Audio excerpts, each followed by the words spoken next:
Hai guys, sebenarnya apa sih listrik itu? Listrik merupakan rangkaian fenomena fisika yang berhubungan dengan kehadiran dan aliran muatan listrik. Listrik adalah kondisi dari partikel subatomik tertentu seperti elektron dan proton yang menyebabkan penarikan dan penolakan gaya di antaranya. Listrik merupakan salah satu jenis sumber energi yang disalurkan melalui kabel. Layaknya air, listrik juga memiliki arus yang mengalir dari saluran positif ke saluran negatif. Listrik menimbulkan berbagai macam efek yang telah umum diketahui seperti petir, listrik statis, induksi elektromagnetik, dan arus listrik. Adanya listrik juga bisa menimbulkan dan menerima radiasi elektromagnetik seperti gelombang radio. Pertanyaan selanjutnya, sebenarnya dari mana sih listrik ini berasal? Berdasarkan sumbernya, listrik terbagi menjadi dua, yaitu listrik alami dan listrik buatan. Listrik. Apa yang terlintas di benak Anda ketika mendengar kata listrik? Gadget, lampu, televisi, kipas angin, lemari pendingin, atau rice cooker? Iya, semua peralatan yang kita gunakan sehari-hari ini tidak akan bisa beroperasi tanpa energi listrik. Bagaimana jika listriknya mati? Tentu aktivitas kita jadi sangat terganggu. Itu sebabnya listrik yang andal jadi kebutuhan primer dalam kehidupan kita. Namun, pernahkah teman-teman berpikir, dari mana ya asalnya energi listrik yang kita pakai sehari-hari itu? Dari batu bara. Jadi, selama ini kebutuhan energi listrik Indonesia masih didominasi dari hasil pembakaran batu bara di PLTU. Setiap harinya ratusan PLTU beroperasi, membakar batu bara untuk dijadikan energi listrik. Nah, yang perlu kita tahu, proses produksi listrik seperti ini punya dampak buruk loh, karena menghasilkan emisi gas rumah kaca yang menyebabkan pemanasan global. Dengan kata lain, pembakaran batu bara ini berkontribusi sangat besar dalam memperparah krisis iklim dan bencana cuaca ekstrim. Dalam dokumen NDC, pemerintah Indonesia menyatakan komitmennya untuk memitigasi perubahan iklim, yakni dengan rencana menurunkan emisi hingga tahun 2030 sebesar 31,89% dengan usaha sendiri dan 43,20% dengan dukungan internasional. Komitmen ini disesuaikan dengan Perjanjian Paris, di mana Indonesia telah berjanji untuk ikut menjaga suhu bumi di bawah 1,5 derajat Celcius.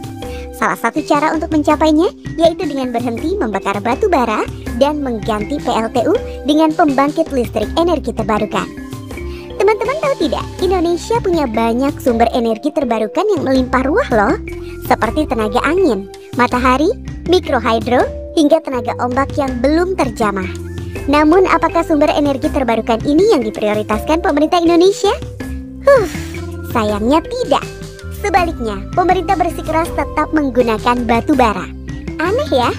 Nah, bagaimana caranya pemerintah tetap bisa menggunakan batu bara dan seolah-olah melakukan penurunan emisi? Melalui coal-firing, PLN sebagai perusahaan milik negara yang notabene memonopoli usaha listrik di Indonesia, kini sedang gencar mempromosikan metode coal-firing di PLTU nih teman-teman. Apa itu coal-firing ya? Co-firing biomasa ialah metode mencampurkan batu bara dengan biomasa untuk dibakar bersama di PLTU. Jenis biomasa yang gencar diterapkan pemerintah untuk co-firing adalah pelet kayu.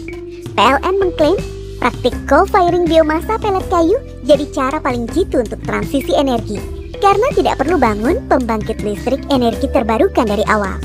Nah, masalahnya teman-teman, tahu tidak dari mana bahan baku biomasa pelet kayu? Dari hutan. Iya, hutan. Namun jangan membayangkan hutan dengan beraneka jenis pohon dan hewan ya. Karena penerapan co-firing ini butuh bahan baku biomasa pelet kayu dalam jumlah besar. Pemerintah memiliki program penanaman tanaman monokultur. Jadi kebun kayu, tapi dipoles dengan nama hutan tanaman energi. Skemanya begini. Pertama, pemerintah akan menentukan wilayah-wilayah yang akan dikembangkan menjadi konsesi hutan tanaman energi. Kemudian, pohon sejenis ditanami dalam konsesi lahan yang izinnya dikeluarkan pemerintah. Kemudian, setelah tumbuh besar dan pohonnya ditebang dan diangkut ke pabrik untuk dijadikan serbuk dan dipadatkan menjadi pelet kayu. Pelet kayu yang siap pakai ini dikirim ke PLTU tua untuk dibakar bersama batu bara.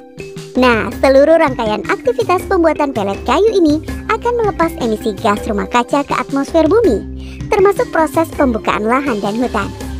Program hutan tanaman energi ini dilakukan untuk memenuhi target implementasi co-firing di 107 unit PLTU di seluruh Indonesia hingga 2025. Dengan jumlah PLTU sebanyak itu dan asumsi praktik co-firing 95-90% batu bara dicampur 5-10% biomasa, maka PLN butuh kurang lebih 10,2 juta ton per tahun biomasa pelet kayu.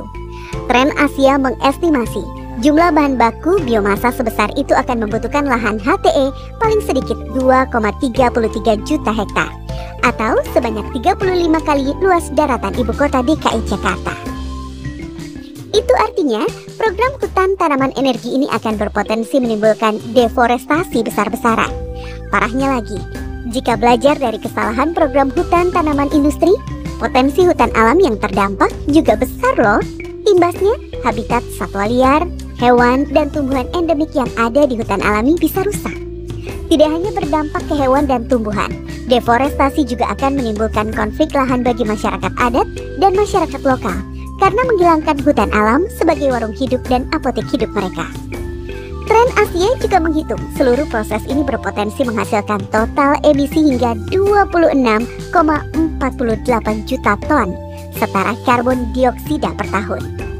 Jadi, alih-alih emisinya berkurang, seperti yang diklaim pemerintah, metode co-firing dan oplos batu bara dengan biomasa ini malah akan terus menambah emisi pada 2030. Ujungnya ini semua akan berdampak ke situasi krisis iklim di Indonesia yang semakin parah. Aduh, mengerikan sekali bukan dampak dari praktek co-firing batu bara dengan biomasa ini? Kita tentu tidak mau ini semua terjadi bukan?